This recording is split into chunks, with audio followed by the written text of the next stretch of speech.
New Year. Good. Happy New Year. It's been a Y- while. We spoke last year. It's been a while. Yeah, it's been a year. Were you listening to the stream? Because I showed some crazy new videos. I hope, did you see those? I was, yes. I saw most of them. I didn't catch the last 5 minutes, but yeah, I saw most of them. And it's crazy. The stuff coming out, people fighting back. And there was something you said that I found very, very interesting. Um, you were speaking about how the number of casualties is very low.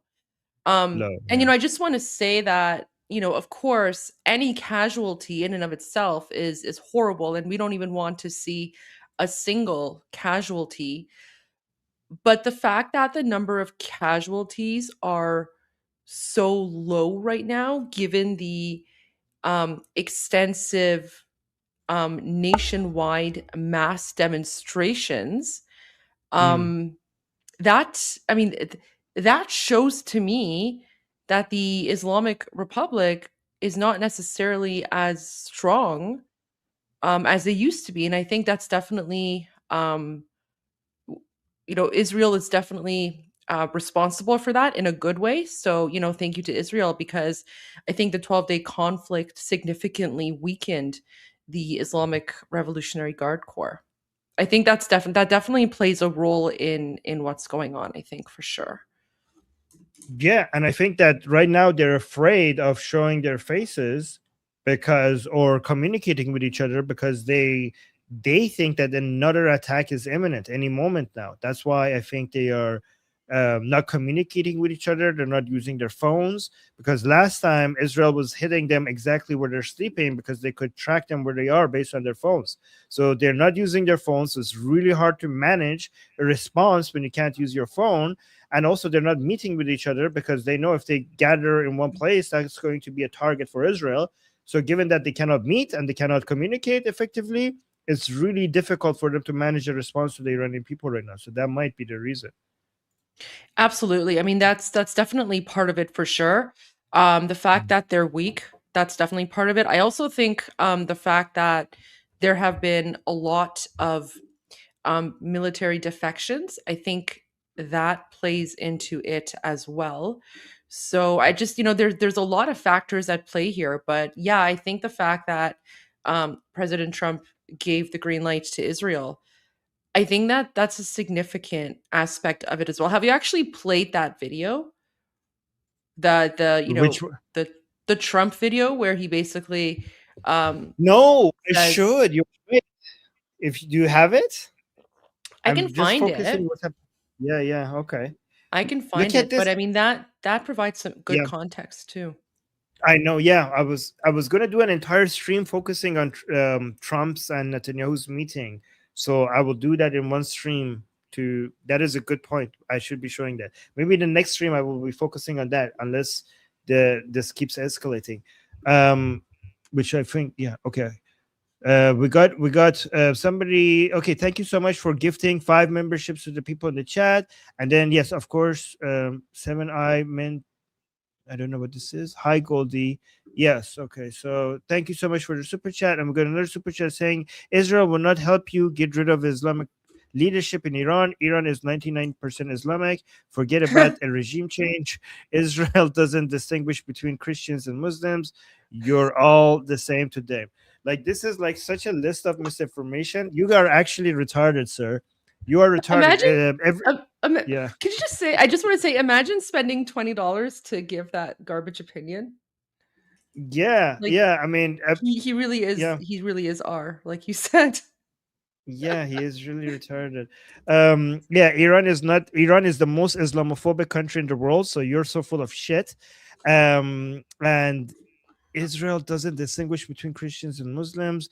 Yeah, Israel doesn't even kill Muslims. There are 20% of Israel is Muslim and they have equal rights to all the other citizens of Israel. So you're so full of shit. I get it, so full of misinformation. And Amir saying, like and subscribe to both Armin and Goldie. They are the best. Yes. No, thank Oh, you. Goldie, we are live on your channel too, right? As well, right? Yeah, Yes, yes. yeah, yeah. Okay, We're live. fantastic. Have you seen this video? Look at this. Look at it's like a war zone. Isn't it crazy? Yeah. Yeah. And then we have this one. Look at this. Hold on here. Let's go. Oh no, I already showed this one. There's another one. But this one they're chanting, "Cry Khamenei, Pahlavi is returning." And That's like the newest, I think that's the newest slogan because I haven't heard that one before. Yes. That's a new one. Look at this one. Look at the crowd says it. Hold on. Play. Oh, this one is not playing properly.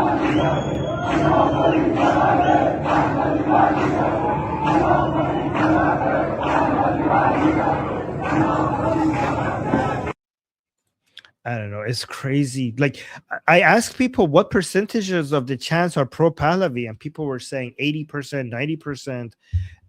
I was very optimistic that the next wave of this revolution will be pro Pahlavi, and I was optimistic that would happen, but I didn't anticipate it would be this pro Pahlavi. Like never did I thought that 90% of the chance or 80% of the chance would be pro Pahlavi, which is I am pleasantly surprised. Did you see this third message from the king? This one? I saw it. I think he sent it out last night, right? But yeah, let's play that. Yes. Okay, let's translate this one. So this is Prince Reza Pahlavi or King Reza Pahlavi. You know what? I'm going to say King Reza Pahlavi. Okay, this is King Reza Pahlavi. So let's listen to this message. Welcome to our side. Okay, yeah. It's nicer here, and it's nicer on your side. Yeah. So it's saying, my compatriots, my fellow Iranians. You want to translate? No, you go ahead. Okay, I salute to your honor and your courage. جمهوری اسلامی تلاش کرد با تعطیل کردن اماکن عمومی و دانشگاه‌ها. So it's saying the Islamic Republic tried to, by closing the public spaces and universities, شما را خانه‌نشین کنند.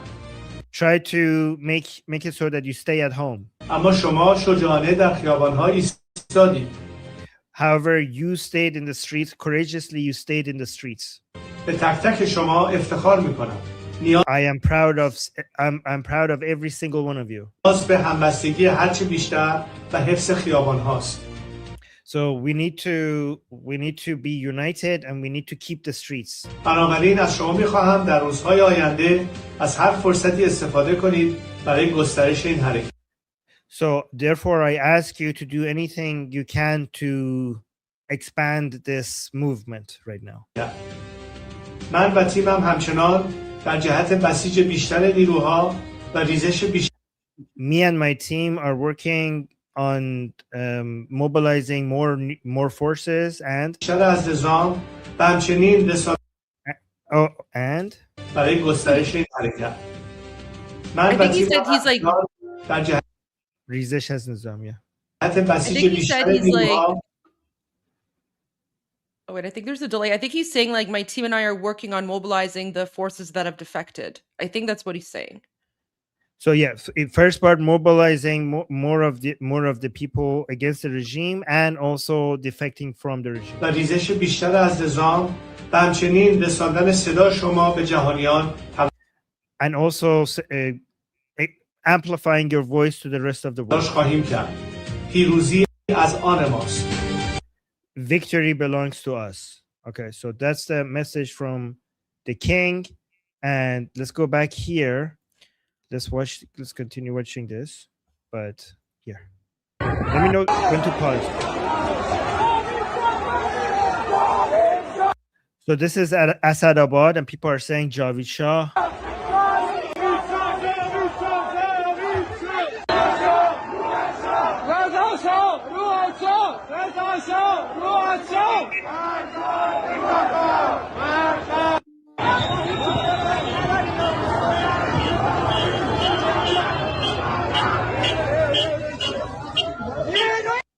Let me actually show you this video because this one looks like a war zone. Look at this.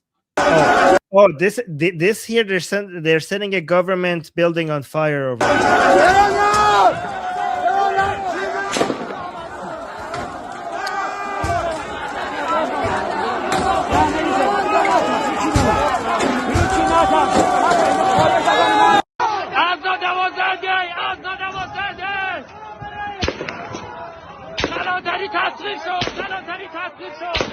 Oh, so they actually took Kalontari.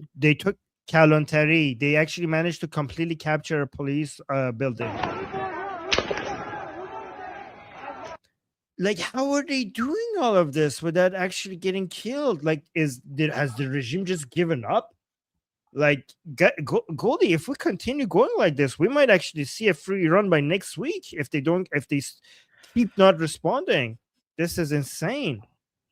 Yeah, and you know, like I'm saying, it's what's very strange about what we're seeing here is the lack of response from the Islamic Republic. I mean, yes, there is violence and yes, they are responding, but not to the degree that they have in the past. They have not been able to bring out their, you know, like forces of like hundreds and hundreds of people.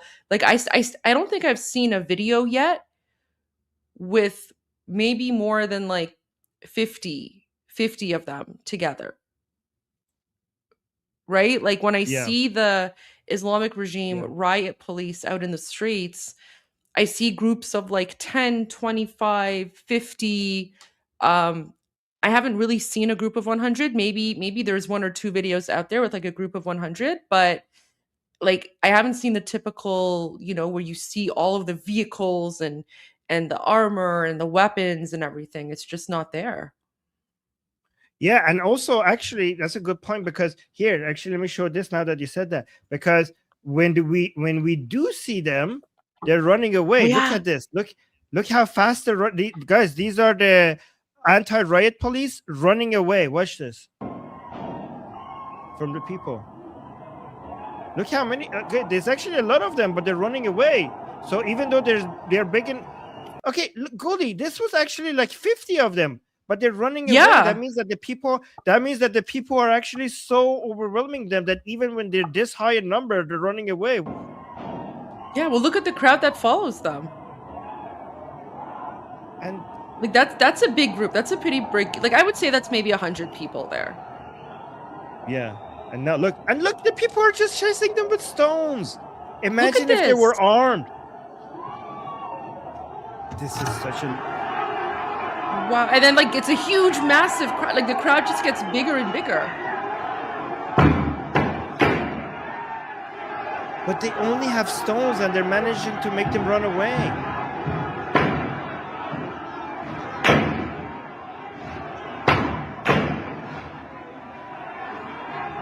Yeah. That is crazy. Like, imagine if they were armed. Yeah. I know it's crazy, but so you know, it's not just the messages from the king that are going viral. Nufti also put out a video. The video is in Farsi only, but I actually put subtitles on it and I sent it to you in WhatsApp. Okay. So if you want to play that, because you know, it's not like the Shah is like sending these subliminal messages through Nufti as well. So I think this was posted yesterday, I think, and this one has gone viral amongst Iranians. Oh, so you put subtitles on it? Okay, so yeah, I put subtitles. I just use an AI thing. It's not full screen, so you can keep us there if you want, like, but if you want people to read the captions, then yeah, make it bigger. All right, I only have these two layouts right now, so that's what. That's fine.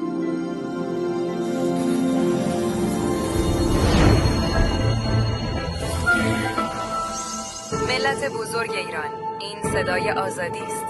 جمهوری اسلامی سقوط کرد.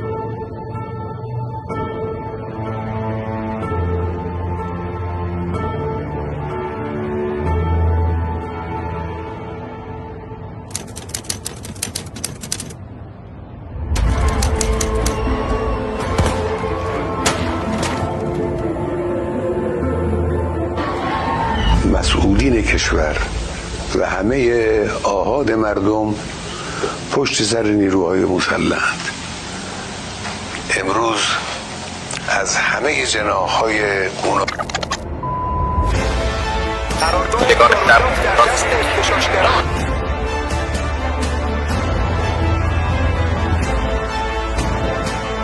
آنچه آغاز شده برگشت ناپذیر است. دستگاه سرکوب رژیم در حال فروپاشی است. خطاب به نیروهای نظامی و انتظامی و دولتی برای حفظ رژیمی که سقوط آن آغاز شده روبروی ملت ایران نایستید. با ایستادن در کنار ملت جان خود را حفظ کنید. باشد که به زودی در کنار شما باشم.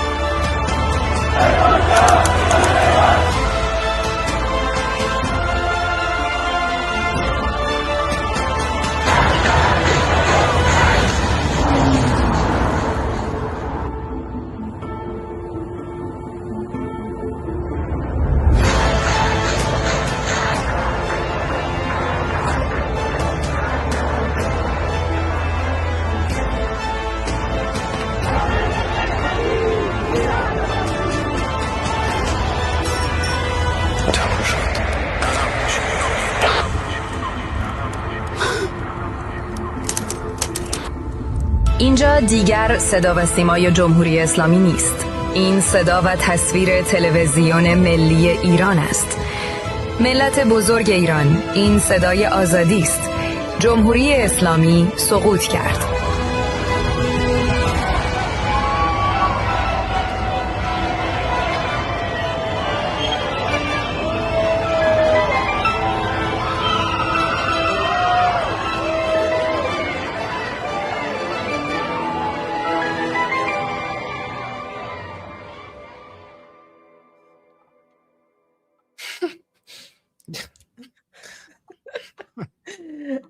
I don't see you speechless too often. Do you think this will happen, Goldie? I think so. I know so. You think? I hope so. It will happen. It will happen. Yeah, so now you can see why that video is going viral amongst Iranians, because it's giving people hope, right? It's giving people hope, and that video is actually, I think, mobilizing Iranians to go out and fight even more, because as difficult as things are right now, there is light at the end of the tunnel. And that's where the Iran Prosperity Project comes in, right? That's like the plan for the day after and the 100-day transitional plan. So I think that video is a very nice reminder to Iranians that this is not for nothing, and that there is a plan in place. And I think the fact that they're making it very clear to Iranians that the king will return, right? Like, Iranians are not going to be left alone. It's giving people hope. It's giving people hope. So yeah, I just thought that was a nice little video to share amidst all the violence and bloodshed that we're seeing right now. It's nice to have some hope. That was the best thing I've ever seen. Seriously. Thank you for sharing that. You're welcome. Oh, by the way, Qom is rising as well. So, and I noticed that. Yeah, Qom is actually, guys, is the most religious city in Iran. So, Yeah. and people are fighting.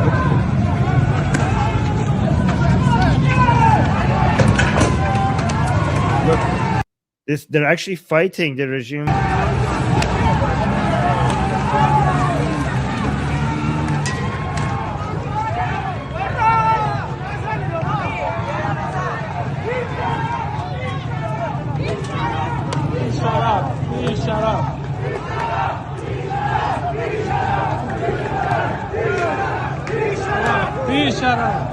All right, wait.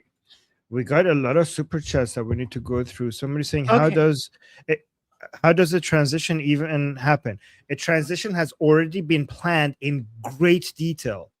The Iran Prosperity Project team under Nufti, they have come up with a plan called طرح اضطراری روز اول بعد از سقوط. So basically it's a booklet which has the plan for the first 100 days, and if you go through it, it's so detailed, and it's been written by Iranian experts, and it has been reviewed by the people, and then it has revisions that's been made in it.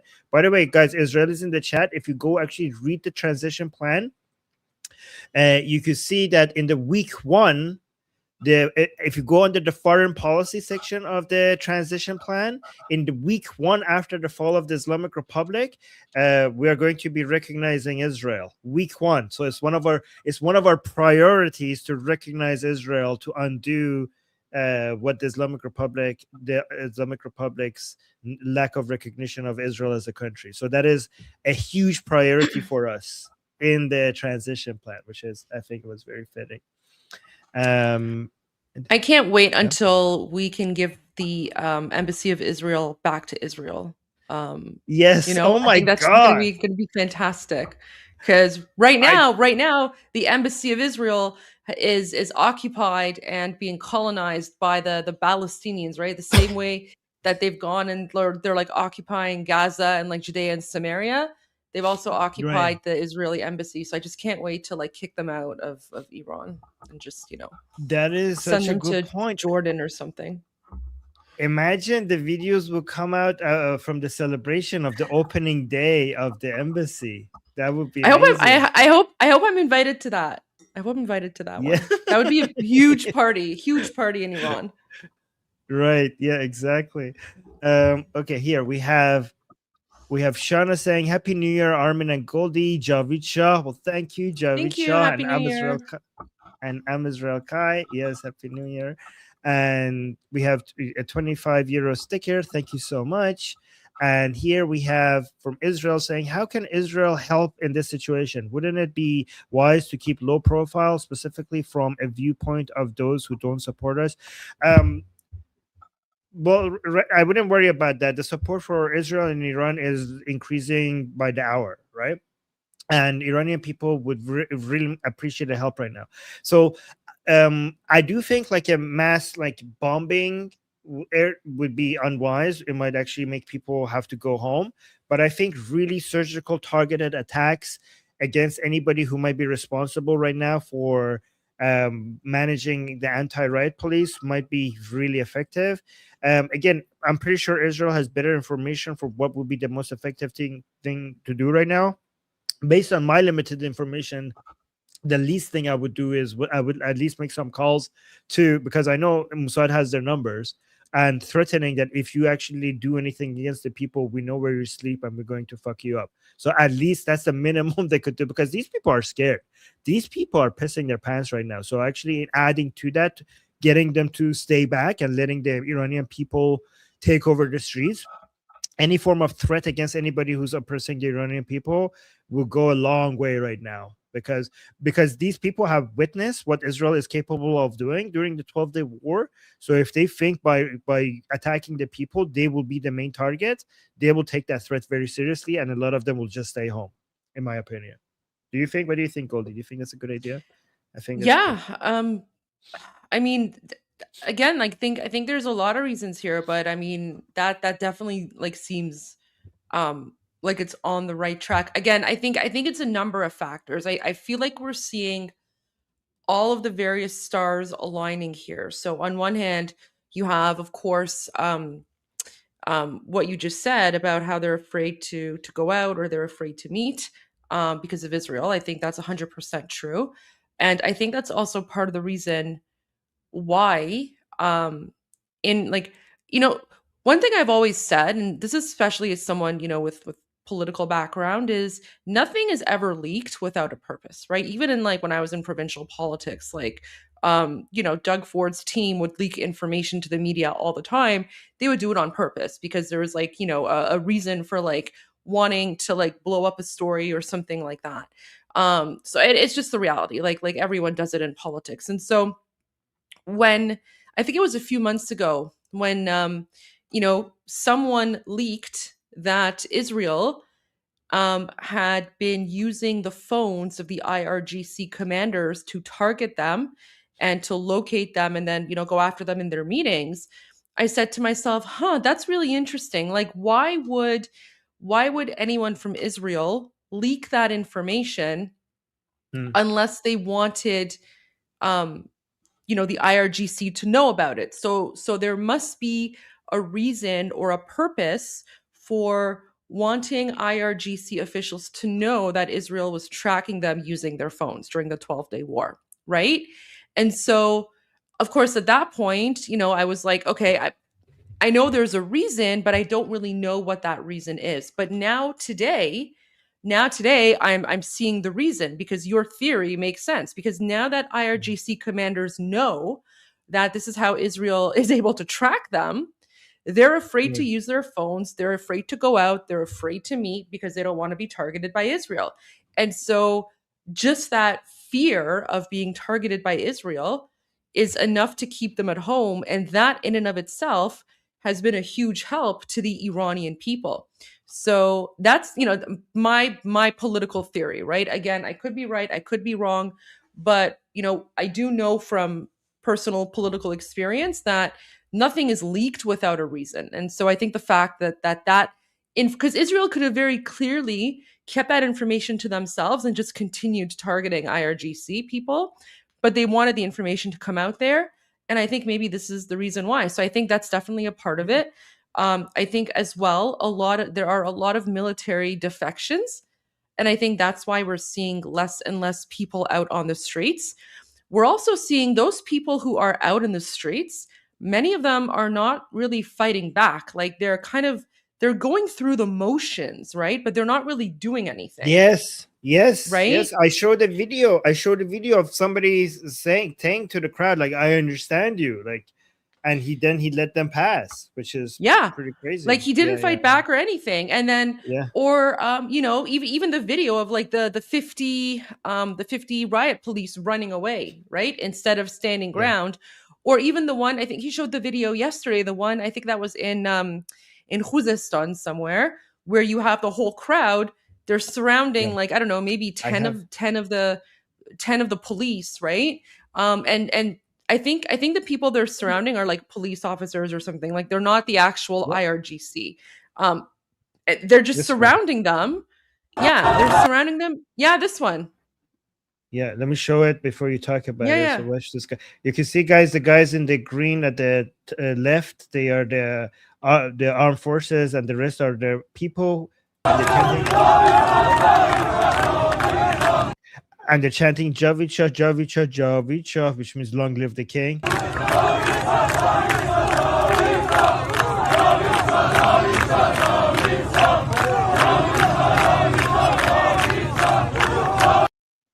So yeah, this is crazy. This was unimaginable, because they're doing that right next to the regime, officers. Yeah. And so, I think that the reason, first of all, saying Javid Shah, that's treason, basically, right? Javid Shah, long live the king, that's treason. You could be executed for that. So the fact that they're doing this and the police officers are just kind of standing there, right? So I think that many of them, this is my theory, many of them have already defected. But I think they're also maybe trying to like save face somehow, because they're afraid of being called out if maybe others find out that they have defected, right? So there is certainly an element of fear there, because one of the things that people don't realize is there are like 17 different intelligence agencies in the Islamic dictatorship, right? They make a new one every 2 months, because the previous ones are not doing the job properly. Yeah, and then all of these different spy intelligence agencies, they're tasked with like spying on one another as well, right? So there is a lot of mistrust, a lot of fear. So I can see why and how many of those police officers in that video may very well have defected, but they're just, they're just kind of going through the motions. I don't know if in order to like save face. You know what I mean? Yeah, I don't know. Yeah, I don't know if they fully defected. I would say they're not very motivated to do much. Like full defection is when they actually come and they say, we have joined the people, Javid Shah, we're loyal to King Reza Pahlavi. But I think they're just not motivated. Yeah. Well, that's definitely part of it. I mean, so that's what I'm saying. Like, so it, first of all, not motivated, totally agree with that. But I also Yeah. think, they could also be waiting for orders from the king, or, Yes. whatever's going on in the background, right? So, Mm. but just the fact that you're seeing that video, whereas, like, compared to videos from 3 years ago, where these Mm. people were vicious and violent and they were beating people, right? And the other thing that's interesting to notice is the crowd themselves, the Iranians themselves, are not violent. They're not inherently violent. So even though it's a big crowd and they've surrounded the police officers, they're not actually attacking the police officers. The crowd Well, only well, gets violent when the police or yeah. the anti-riot people start the violence, Yes. right? Okay, yeah, that's a good point. Yep, yeah. Because they are getting violent at times, but Oh, you're of right. course. It's only when they're being attacked. It's Yeah. only when they're being attacked. So they know when to use force. You're right, actually. Yeah. And, The yep, violence is in self-defense. Yeah. exactly. We call it defy mashru. Let me go actually through the super chats because we're getting a lot of them. We have made the God of Israel free Persia. Well, right Thank now it's you. the Iranian people who are freeing Iran, and also it's not Persia, it's Iran, guys. Iran is not an Islamic name. Persia is the Western name for Iran. The native name for Iran is Iran. Iran is not an Arabic name. It's not an Islamic name. Iran is a native name. It's a pre-Islamic name. Iran means the land of Aryans. Iran Yeah. means the land of Aryans. So don't call it Persia. Persia is a Western name. It's not Persia. Okay. So somebody saying send lawyers, guns and money. Warren Zevon. Okay, fuck lawyers, send guns and ammo and money. Yes, I think the Iranian people should get armed at some point. I think that would be helpful. Like, I mean, look at what they're doing with rocks. So we got another super chat saying, thank you for the update. The world needs to wake up and hear this. Western media is corrupt. Thank you so much for that super chat. And then we have another one here saying, I heard that the government is afraid to use their phones because the last time Israel hit them, yeah, exactly. You got it. You're on point. 100%. Israel zeroed in on their phones. Phones are dangerous. Yeah, but here's the thing. There's two things. They realize that their phones are giving them away where they are. So they had to put away their phones. And the only way they could manage anything is by meeting face to face, because they weren't using their phone. And when they met face to face, they were all in the same room. And then Israel hit that. So it actually made it a lot more convenient for Israel to hit them all together, because they all decided to meet in person, face to face, instead of using their phone. So now they're afraid of using their phones, and they're also afraid of meeting face to face. So I don't know what they're going to do. Are they going to use smoke signals? Are they going to use carrier pigeons? I don't know what they're going to do, but right now they cannot really manage anything because of that. So Troll is saying, Armin, remember what I said yesterday? The King of Kings has returned as millions. Oh yeah, that's powerful. Thank you. And then we have another super chat here saying, like and subscribe to Atheist Republic. Well, yeah, thank you. But like and subscribe to Goldie's channel as well. Just search for Goldie Qamari. You can see her name under her name, guys, on Atheist Republic. Make sure you subscribe to Goldie as well. We're live And on both channels right now. everyone on my channel, subscribe and like to Atheist Republic as well. Thank you. So all right. And then we have Elad saying, freedom for Iran is the only true hope. Yes. Well, Pahlavi is the key to freedom. Pahlavi is the key to freedom for Iran and survival for Israel. Okay, so Pahlavi is not just our solution to all our problems in Iran. More Israelis need to become aware that Pahlavi is also key to the solution to their problems as well. It's not just for Iranians. So just realize that, because if the Islamic Republic, guys, the Islamic Republic falling is not enough. The Islamic Republic falling is not enough. You want to make sure the alternative is an Israeli-friendly, Western-friendly country government that represents the national interests of the Iranian people. And for that, you need Pahlavi, because if the Islamic Republic falls and then you have another Shia or leftist government in place of that, they're going to be as pro-Palestinian, if not more. They're going to be pro-Palestinian, anti-Israeli, and it's going to be a headache for Israel. So you need to make sure that you support Pahlavi. So don't just get rid of the Islamic Republic. Put Pahlavi in its place so that you could be sure that we're going to have peace in the Middle East. Armin, Thank you for this. 2CTV also Yeah. just started live streaming in case you're interested. Oh, I'd rather actually put, because I have some The really good super videos chats? here. Okay, all right, let's Yeah. do that. Some videos here that like I have, and I also have like some context that I might add to the videos because of Okay. my reviewing them with my Persian audience on my Persian channel. So I want to make sure, let's just do the super chats and then go to more videos, right? But and also here, okay, will Iran just overthrow the Ayatollahs to become another US vassal state? Will Iran just no? What do you so Pahlavi, if you go actually look at how Pahlavi operated under Mohammad Reza Shah was friendly with the US, but also stood up the US when it was needed, right? So it was a friendly country to the US, but when the US was trying to bully Iran, for example, Mohammad Reza Shah, what he did, he refused to allow United States to pressure him to reduce oil prices because his priority was whatever is the best interest of the Iranian people. So Pahlavi, it's not a Pahlavi way to be a vassal state. Okay, we're going to be an ally of United States. We're going to be cooperating with the United States, but we're not going to be a vassal state, right? So no, because Iranians are too proud for that to become a thing. Do you agree with that, Goldie?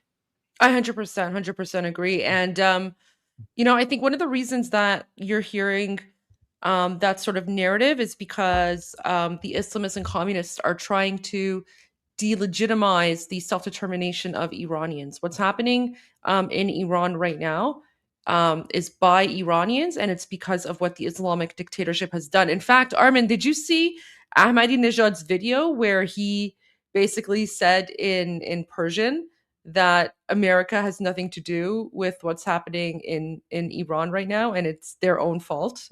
Did you see that video? Yeah, but no, I haven't seen that actually. Can you send that to me? But Ahmadinejad has a couple of years. Oh, sorry, not not Ahmadinejad, not Pezeshkian. I'm sorry, I can't keep track of their names. Like they're all Pezeshkian. The same.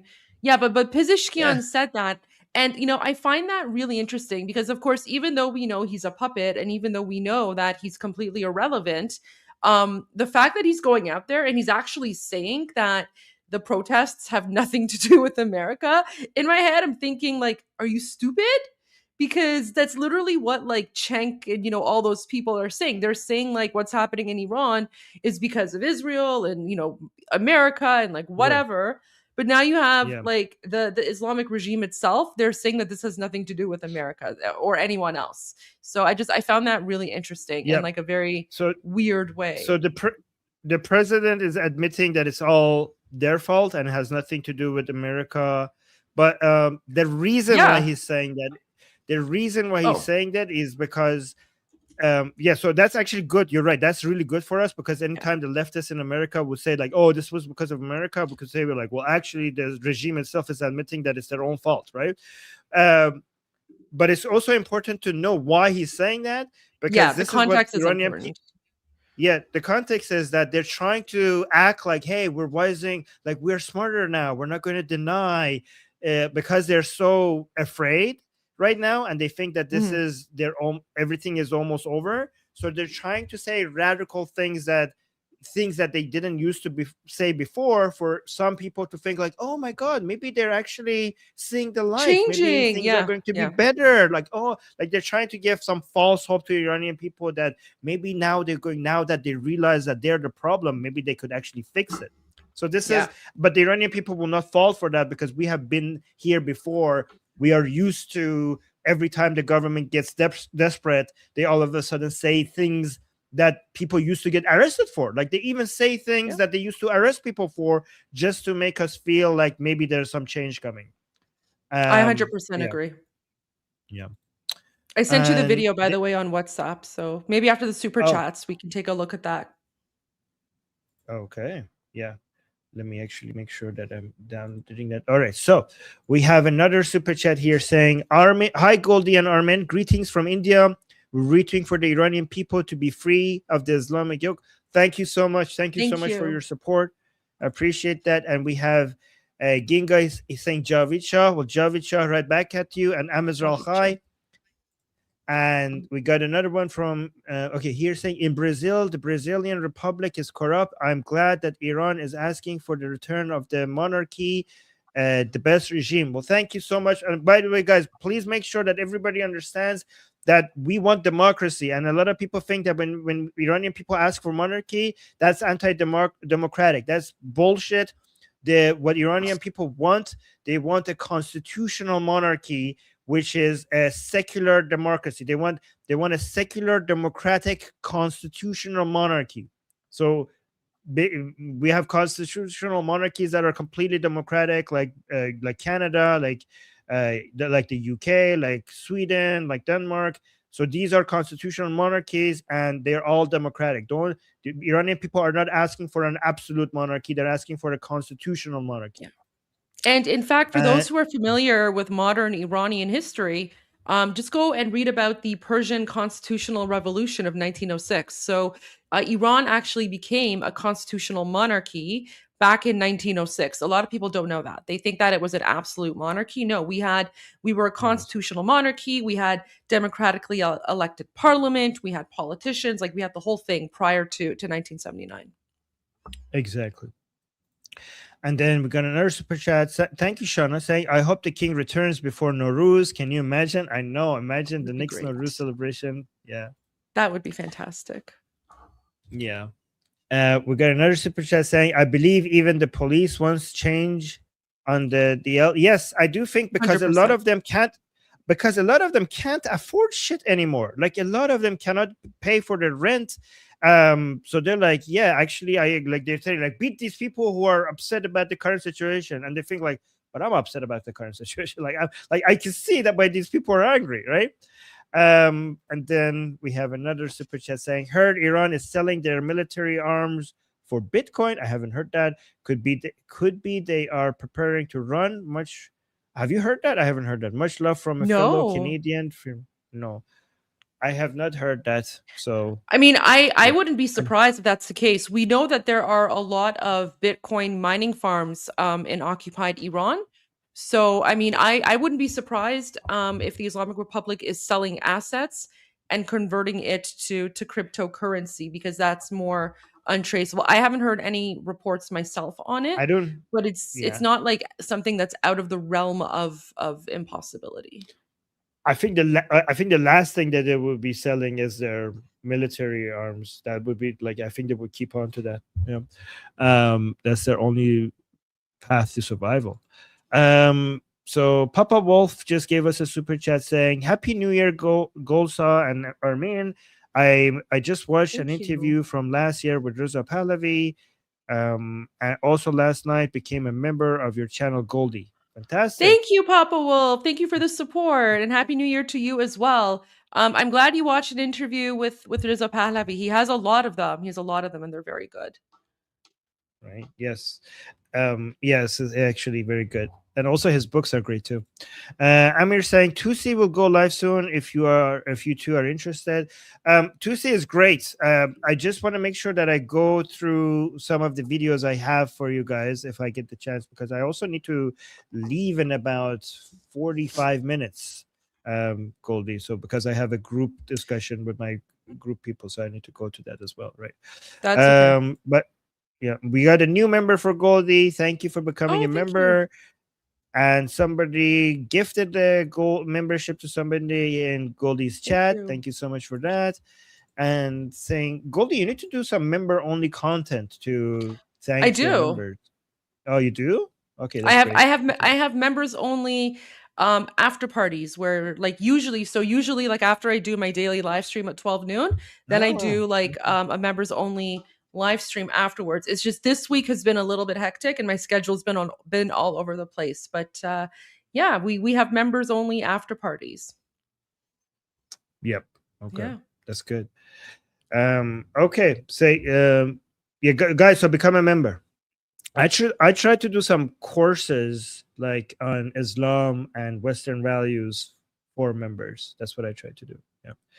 Oh, All right, so you got another super chat saying Goldie and Tusi are my favorite Iranian news people, and I am a Russian speaking Jew. Can't wait to visit Iran. thank you. Already been to USA and to UAE and Israel. Okay. Wow. Well, make Okay, sure. Thank fantastic. you so much for that. Make sure you're also following Armin.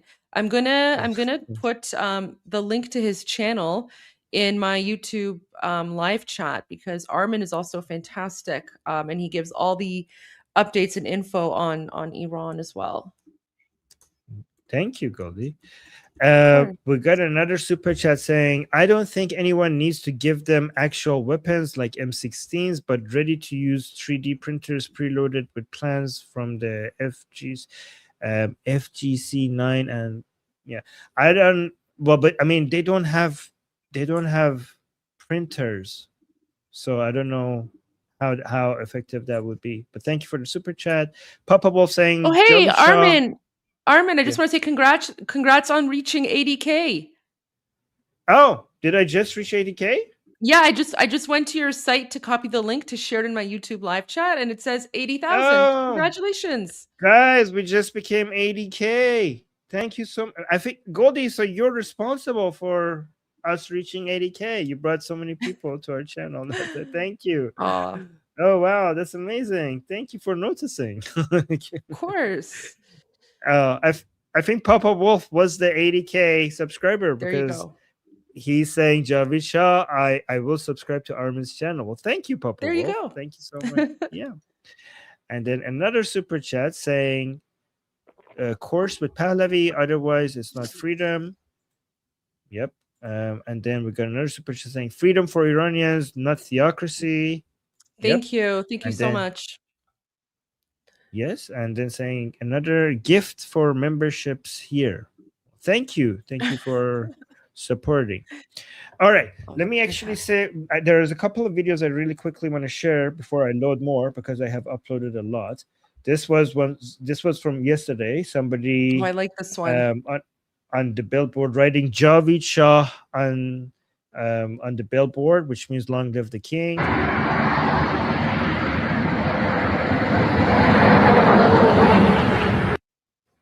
All right, so that was that. And then we have another video here.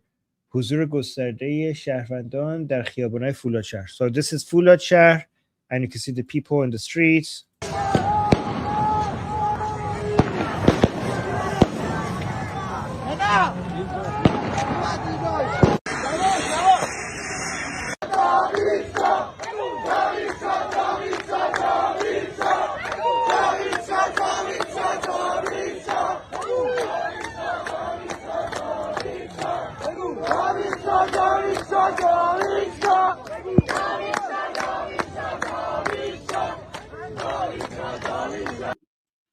And then somebody put a banner, their own banner, with saying Pahlavi on it. Say, okay, so yeah, they made a banner and it says Pahlavi will return.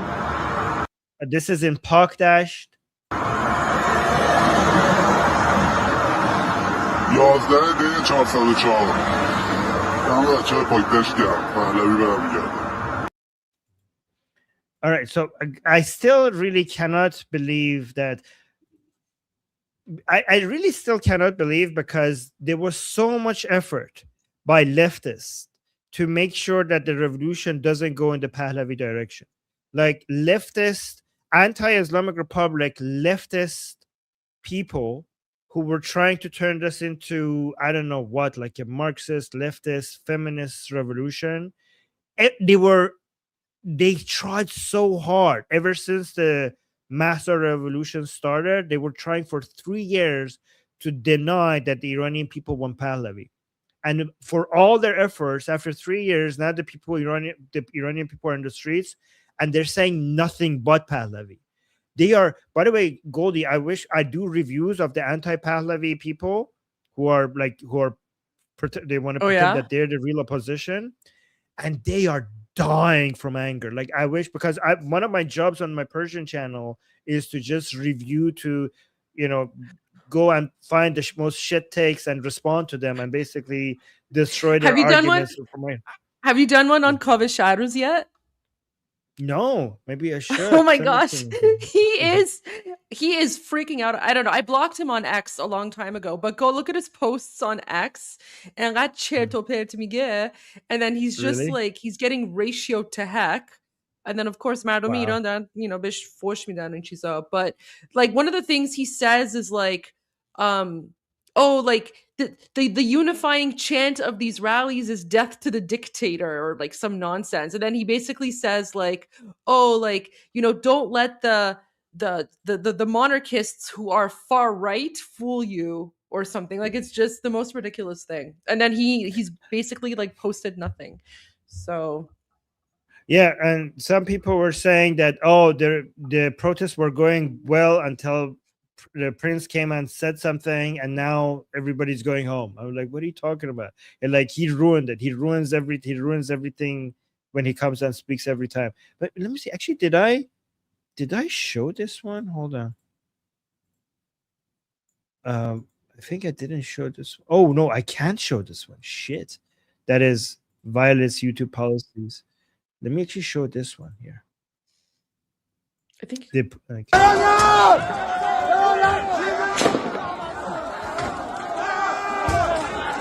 Okay, so yeah, they're burning one of the IRGC buildings.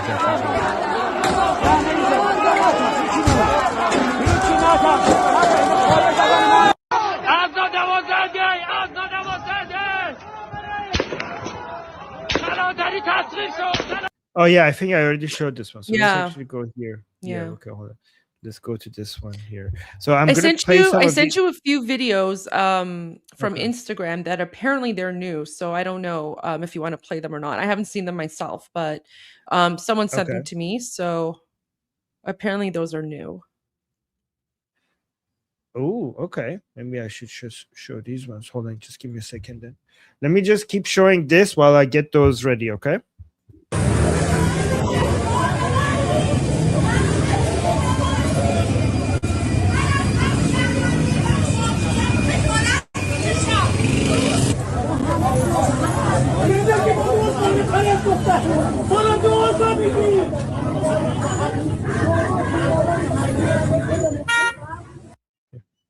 Yeah, this one.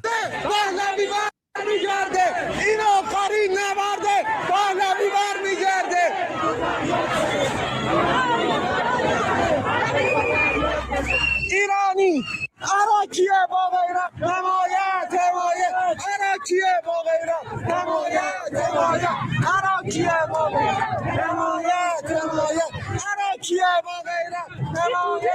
All right, let me show the videos that you have. Let me see what you have here. Let's go to this one. So, oh no, that was the Pezeshkian That was the one. Pezeshkian one. Yeah, no. Yeah. The next You want me to next show two are that or go from to- like No.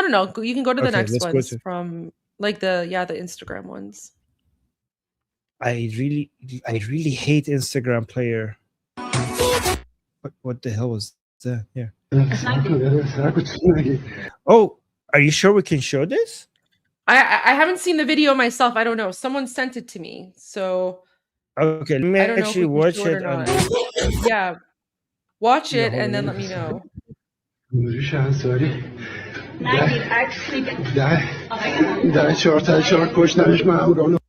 It seemed like somebody actually died. This is one of the casualties. Okay, so I don't know if can I show a dead body on YouTube? Is that allowed? I think as long as it's not bloody or gory or something, but I don't know. I don't Should know. I risk it? Maybe I guess Yeah, maybe I'm not not gonna risk show- it. Yeah. Yeah, okay. I'm not going to show it. Let me see the other one. Okay, so we have a casualty here. Yeah. So okay, this one I can show. The second one that you just showed me. Yeah. What is happening here? Oh, whoa. Whoa, did you see that? People hit into the anti-riot police. They just drove into the anti-riot police. You know what? I'm actually have to download this video so we could show it properly. Yeah. That's what I'm supposed to do.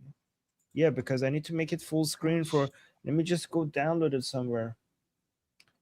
Download Instagram. Can I show that? Is that allowed to show? To show somebody I think ramming you can. into? Okay. All right, so let me just keep playing some of these other. While I do that, we could just watch this for now.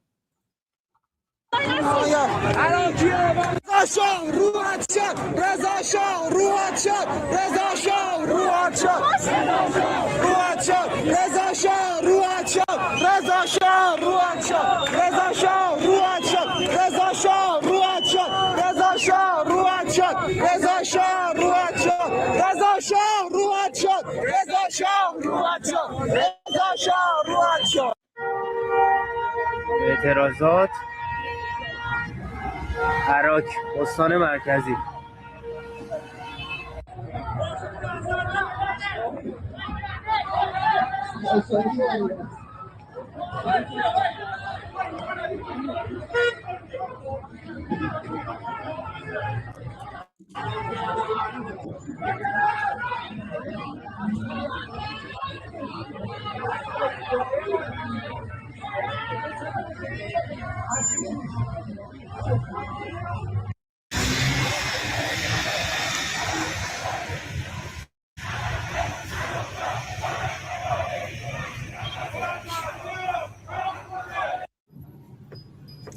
آقا خسته نباشید. ساعت 20 تمام خورم آباد، تاریخ 10 چهارشنبه. مردم ریختن بیرون بغل بیمارستان اشایر. اطلاع رسانی کنید، اوضاع خیلی خطرناکه، شلوغ، مردم همه ریختن بیرون.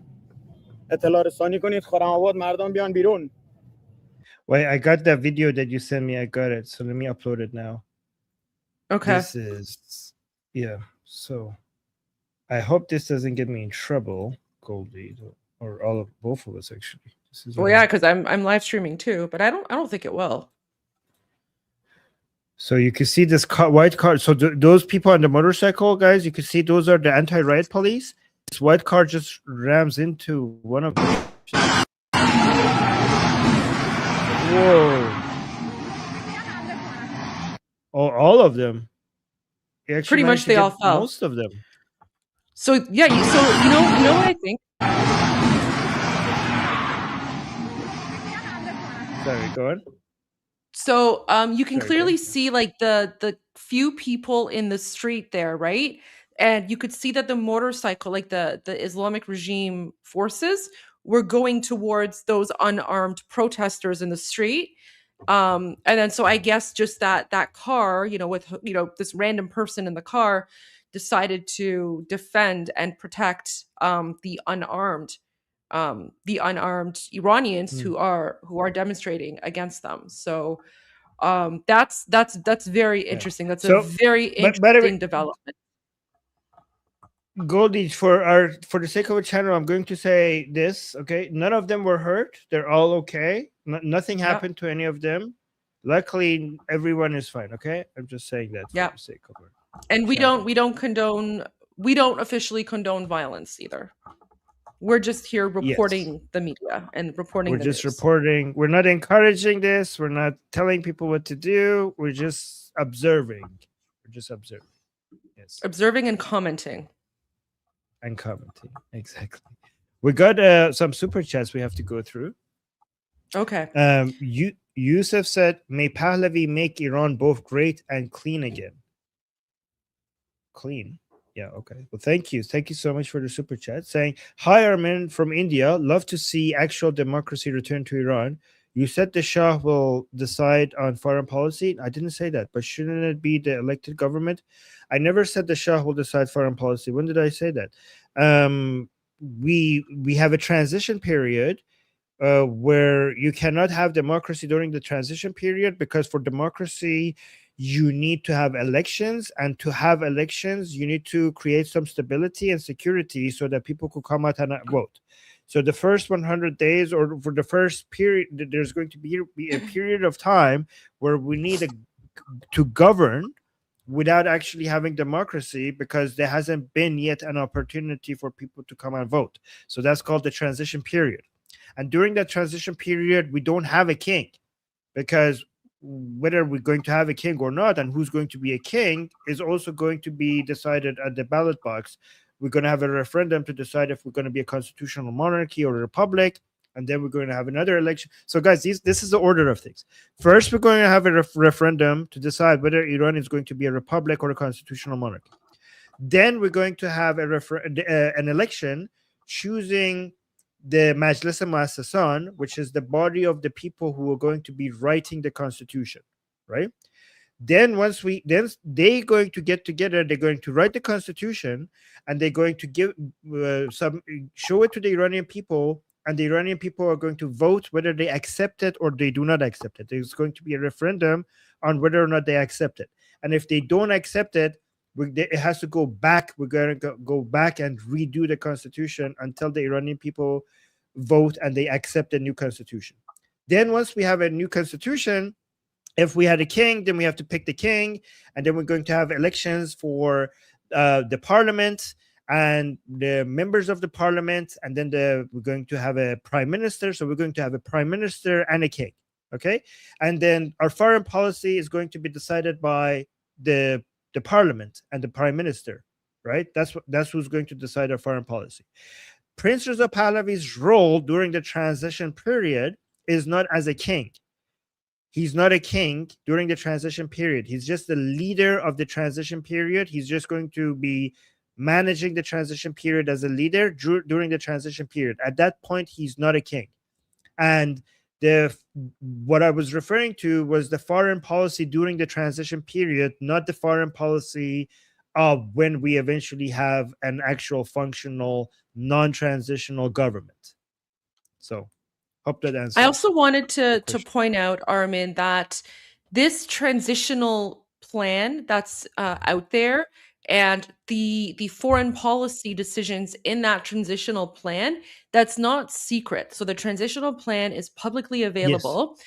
It was released back in the summer, and Iranians have had time to provide their input on that transitional plan and the foreign policy. So the fact that right now Iranians are out in the streets and they're chanting for Reza Pahlavi, they're saying, King Reza Pahlavi, akharin nabarde Pahlavi barmigerde. This in and of itself, given the complete lack of a democratic mechanism to formally show their support, that's why Iranians are chanting for Reza Pahlavi, because this in and of itself is an endorsement of the 100-day transitional plan. It's an endorsement of His Royal Highness King Reza Pahlavi's plan to bring in a temporary government, impose temporary laws or whatever, right? So everything we're seeing in Iran right now, that's an endorsement of this plan that was already created and shared with Iranians back in the summer. Yeah, and it's very important for people to understand that at that point, Prince Reza Pahlavi, he's not acting as a king. His role is not a king. Prince Reza Pahlavi refuses to be a king until the Iranian people have decided whether or not they want a king. And even if they decide if they want a king, they still have to decide if they want him to be the king. I mean, I'm pretty sure that's what the choice of the Iranian people will be. But Prince Reza Pahlavi is not going to assume that until we have elections. He's not going to just assume it. He's just going to let the electoral process happen, right? And the reason I can tell you, I can tell you exactly the reason why he's doing this, because a lot of people are going to be like, well, what do you mean he doesn't want to assume?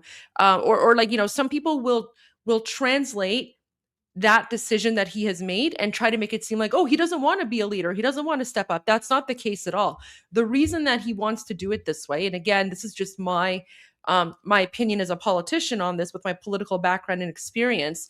The reason that he wants to do it this way is that once he becomes king, officially becomes king, and he is voted in by the Iranian people to assume the throne, that's going to be his biggest shield against the Islamists and the communists and the woke left, right? Because moving forward, no one will be able to claim that he just came in and assumed power. He can fight back using those democratic tools and saying, this is what the people voted for.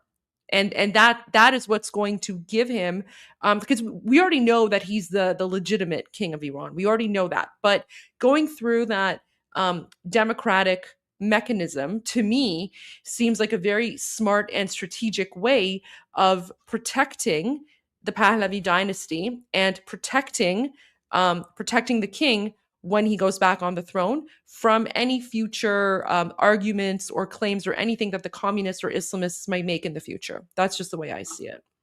Yeah. So actually, this is an I'm gonna say something, and Goldie, you could let me know if you agree with me or not. Okay.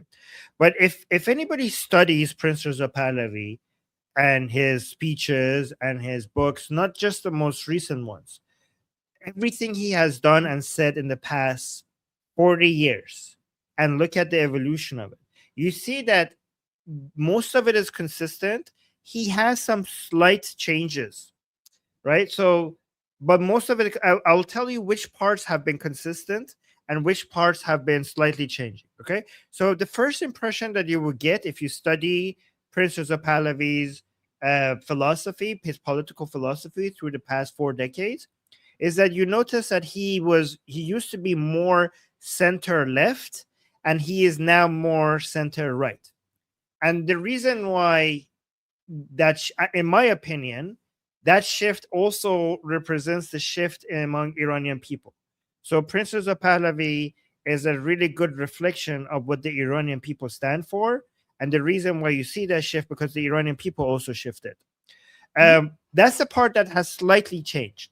But the part that hasn't changed is that Prince Reza Pahlavi himself has never been fighting to become king. That was never his goal. If you actually look at the consistent part of his message that he always has been fighting for is Hakimiyat Mardom.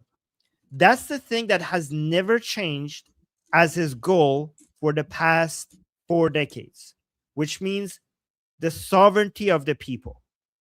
That is his main goal. That has always been his goal, to bring sovereignty to the people. But the natural result of that will be that he will become king, because if you give sovereignty to the Iranian people, with that power, the Iranian people will choose to have a monarchy. And when Iran becomes a monarchy, they are more likely to want him to be the monarch. So that would be just a natural conclusion of Iranian people having sovereignty. But what Prince Reza Pahlavi has always been fighting for has not been for Iran to become a monarchy or for him to become king. He has always been fighting for giving power to the people of Iran. That has always been his goal.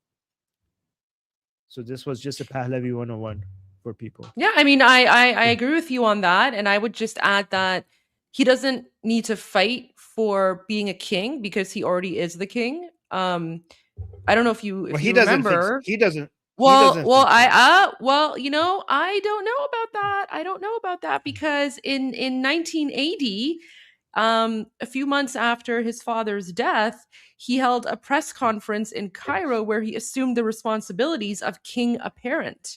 So no, that was but he says that that's when he was like only a kid, and that's not the official way that you do accept, because apparently officially you accept the responsibility in front of the Majlis Mu'assisan. And he of course, but he wasn't able to do that. That's why he was king apparent. But anyways, that's the conversation. But that's for after Iran is free. Okay, but he himself insists that he is not king until the Iranian people. So what he said as a kid is different from what he said as a much older man who said, like, I'm not going to be king until the Iranian people make. Like, he has said that repeatedly. I'm not saying we shouldn't call him king. I'm not saying we shouldn't call him king, because calling him king is what the Iranian people are saying we want him to become. But I just respect what he says, and he has said repeatedly that he doesn't want to be king unless the Iranian people make him king, right? All right, so let's actually, guys, I'm not saying that he shouldn't be king. I'm just saying what Prince Reza Pahlavi is communicating himself. So don't get mad at me, okay? Yeah. All right. So But okay, now that I said that, let me show the video that Goldie sent me yesterday. Now that we're talking about King Reza Pahlavi, because this is now my favorite video. Goldie sent me this yesterday, and now that we're talking about whether Prince Reza Pahlavi is king or not, this is the most powerful chant coming from Iran, and it's in English, and it's in the city of Durud. And it's a chant that doesn't need any translation. It's very powerful. So listen to this. King Reza Pahlavi, King Reza Pahlavi, King Reza Pahlavi, King Reza Pahlavi, King Reza Pahlavi, King Reza Pahlavi, King Reza Pahlavi. Perfect. Absolutely perfect. Absolutely. Love it. Love it. By the way, guys, let me tell you, like so in Iran, we have two different views. We have the Republicans and we have the monarchists, right? Today, most Republicans say Javid Shah. Today, most Republicans, because Republicans who would in the referendum vote for a republic instead of a monarchy, they still support Prince Reza Pahlavi. And they still see this chance of this monarchist chance, the best way to keep out the leftists and the MEK and the mullahs out of our movement. So even people who are not monarchists in Iran say long live the king, or King Reza Pahlavi, or the king will return to his country. Most of them, at least, right? So let's go through more of super chats. We have thank you so much for the super chat. Thank you so much for supporting the channel. And here we have a super chat saying, I'm a South African. We'll celebrate with you when Iran is free and returns to its Persian glory. Well, let me actually be clear, guys. Iran is 50% Persian. We Iranians celebrate all of our ethnicities in Iran, okay? So we are half Persian. The language of the entire country is Persian. But when it comes to ethnicities, we're Gilakis, we're Bakhtiari, as Goldie is Bakhtiari, for example. What's right? your So ethnicity, by the way? What? What's your ethnicity? Kojai my father is from Tehran. My mother is from Shiraz. So I'm half Shirazi. Yeah. So half there Shirazi. You go. This is why I have less energy than you, because yeah, you don't have that Lord Bakhtiari energy. No, I don't. Yes, guys. The reason why Goldie fights so much is because she's a Bakhtiari. This is why she's such a fighter. Yes. Okay. Right. But you know something, like we're also intertwined, right? So it's like you can't even tell where someone is from. Like we're all Iranian first, right? So yeah, that's actually one of the things that like frustrates me sometimes is people are like, oh, think about like this minority or that minority. And I'm like, really? Like you want to talk about the ethnic minorities, but you don't even know like who the small ones really are. Like you said, no one ever speaks about like the Gilakis or the Mazandaranis or the Rashtis or the Lors or whatever, right? It's so, but I mean, like amongst us, we are united. We don't really we don't speak about that stuff. Yeah, we don't care about our ethnic identities as much as people in Iraq or Lebanon, for example. We care more. Our number one identity is our national identity. So Kurdish Iranians are Iranian first, Kurdish second. Okay, Bakhtiari Iranians are Iranian first, Bakhtiari second. Baluchi Iranians are Iranian first, Baluchi second. Our ethnic identities don't matter too much as much. It's our national identity that matters to us. But this is why I also don't want to hide, like we celebrate Persian culture and the Persian language and the Persian history, but not as an ethnic, like we are not Persian people, we are Iranian people. We're not Persian, we're Iranian. It's our Iranian identity that unites all of us together. Yes. And Persian is just like the Greek word for Iran. So that's why in English it's Persian. But like in our own language, and well, this is where it gets confusing, right? Because the name of the country is Iran, but the Greeks used to call it Persia. In our language, we say Irani, but then, in English, some people call us Persian, which is weird. But then even our language, like in our language, it's Farsi. But then in English, the official name of our language in English is Persian. So I can see how it can get confusing because, if you don't know the right context to use these words. And Farsi is an Arabized version of Parsi, because they don't Farsi, have there you go. So it's like it's crazy that we're actually using an Arabized word for our language, right? So Yeah. instead of saying Parsi, we're saying Farsi, right? We should So say Parsi. yeah, we should say Parsi. Yeah. So yeah, okay. So somebody's saying I'm a South African. Will celebrate. Okay, I didn't read the rest of it. A modern version. So celebrate when Iran is free and returns to its Persian glory. A modern version. Would love to visit the land where the three wise men came from. Stay strong. Yeah, the three Thank you. Magi's. Thank you. Thank you. Thank you. Thank you. Mike saying, I wonder how the new government would behave towards Russia. Will they cut the relationship? Nope. We will not cut relationship. We will try to have maintain friendly relationship with everybody, even countries that were friendly with the Islamic Republic, like China and Russia. We're not going to hold a grudge. We are going to have become an international country and try to have peaceful and unless they fuck it up somehow, but we are going to try to maintain a good relationship with everybody as much as possible. I do hope that we go back to banning communism though, so that we can make sure that communism never gains a foothold in the country.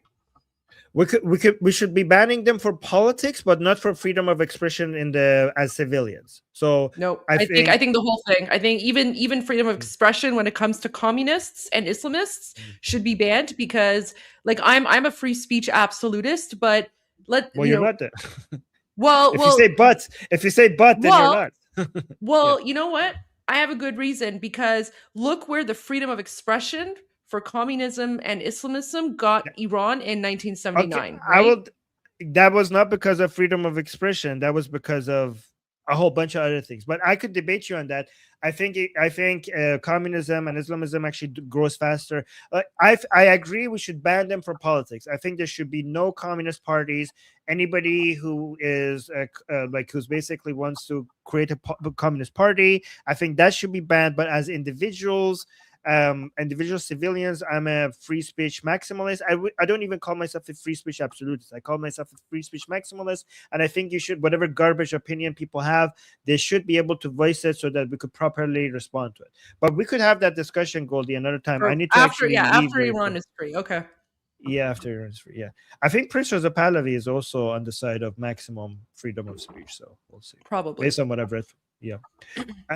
So we have a super chat saying, I hope our Shah comes back on February 1st so we can erase all the memory of this regime. I love you both. Thank you for all you do. Baraye Shah o Vatan. Oh, thank you. Thank you so much for the super chat. And then we have Reza Pahlavi talked about what he wants: elections and constitutional republic.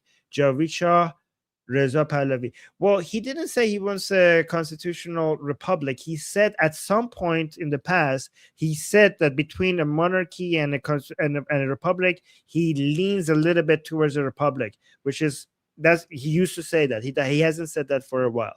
He hasn't said, but it doesn't matter what he leans towards, because he said, he also said that I have one vote. He said between a monarchy and a republic, he leans towards a republic, but he has one vote.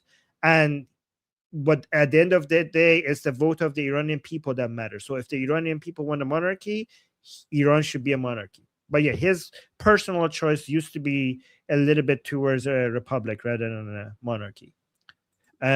Which is interesting, because a lot of people say that, he just wants to come and become a king, even though his political leanings was more towards a republic than a monarchy. It's interesting that you know that. But Sam is saying, I think it would be an interesting precedent for the people to democratically vote and crown the king, like an old legend or something. Well, I think the way it works is that people will be choosing the people who would choose the king. I don't know exactly the details of that. I think it's the Majlis Mahistan that will pick the king, and they are chosen by the people. So it's basically the representative of the people who have been elected, I think, would do the people. Yeah, so I think that's how it works. But I read this. I have to go recheck the details to be able to answer that. But it will be chosen by the people either directly or indirectly, probably indirectly. And then we have somebody else saying, why not a Mediterranean republic like the USA, because what works for Iran is not the same as what works for the United States. The United States, Iran has its own history, its own culture, and its own the people's feelings and the people's nostalgia and the people's cultural background. And also because the monarchy in Iran could actually be used as a shield against the three corruptions, the Mullah Chapul Mujahid. This is like a really deep discussion. But what works for one country doesn't necessarily work for another country. What works for every society needs to be discovered rather than introduced in a competitive political environment. If you just in a country where you have the rule of law and enough freedom for different political leanings to compete with each other, the solution for that society will reveal itself in that Darwinian model. But go on, Gold. Do you want to say something? No, I was just going to say the whole like concept of monarchy and Shah, that's like it's ingrained within our culture, our history, our mythology. So yes. We have like a strong connection and identity with the concept of kings and monarchies, going back to Cyrus the Great. Yeah, and again, when you say why not this, why not that, nobody could decide for a nation what's best for them. They have to choose it themselves. So let them choose, and you will see what comes of it. Ari saying in Israel, Iranian Jews refer to themselves as Persians invariably. Yeah, I think a lot of that happened because of a lot of this happened because of a lot of foreigners. When they hear the word Iran, they assume an Islamic name like Iraq, and a lot of people didn't want to be associated with anything that was resembling the name Iraq, and that's why they went with the name Persian. And also because the name Persian brings a lot of positive feelings in the Western world, because of the Persian carpet, the Persian cat, a lot of Persian, because a lot of Westerners are more familiar with the word Persian as something positive, and the word Iran is something negative. But because the word Iran is something negative because of the Islamic Republic, that's why a lot of West Iranians in the West and Israel went with the name Persian. But we are going to rebuild the reputation of the word Iran so that more people are comfortable calling themselves Iranian. And then somebody saying, thanks for this info. What would be Shah's position? What would be Shah's position in Israel? I don't know what that means. What does that mean? No, I think what he means, like his views on Israel. So again, like within the 100-day plan, he has said that he wants to normalize relations with Israel and reestablish the relationship that Iran and Israel had prior to 1979. Oh, yes.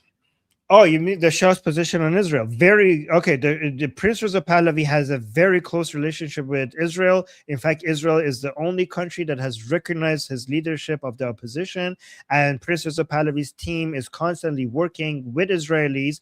And yes, you're right, Goldie. As Goldie pointed out, in the transition plan for the first 100-day, the Shah, Prince Reza Pahlavi, and his team, one of their priorities is to recognize the state of Israel, which shows how Israel friendly they are. Ivan is saying, do you think the old school lion will come back? The old school lion? I don't know what this is referring to. Do you know, Goldie? I think he means a lion and sun flag, maybe. So yeah, the old school lion will definitely come back. You can see the flag right there. So I like it's definitely coming you don't back. see my flag. I like the more minimalist version. Yeah, okay. I mean, all of them will come back. Yeah. And then we have, hey, I sent you an X DM with a picture on it. Okay, I'll check that soon. Sorry, I check my messages once every week or so that I don't get overwhelmed. But I will check for sure. Somebody saying, make Iran Persia again. No, make Persia Iran again. We want secular Persia. Guys, like use the word Iran, not Persia. We are Iranians. Okay, Iran is not a Arabic name. Iran is the ancient name of our land, and it means the land of Aryans. And Aryans, not in the way Nazis meant it. Okay, Aryan means something else. The Nazis changed the meaning of the word Aryan. Iran means the land of Aryans, and the proper name for our country is Iran, not Persia. Persia is a Greek name. It's not native to our land.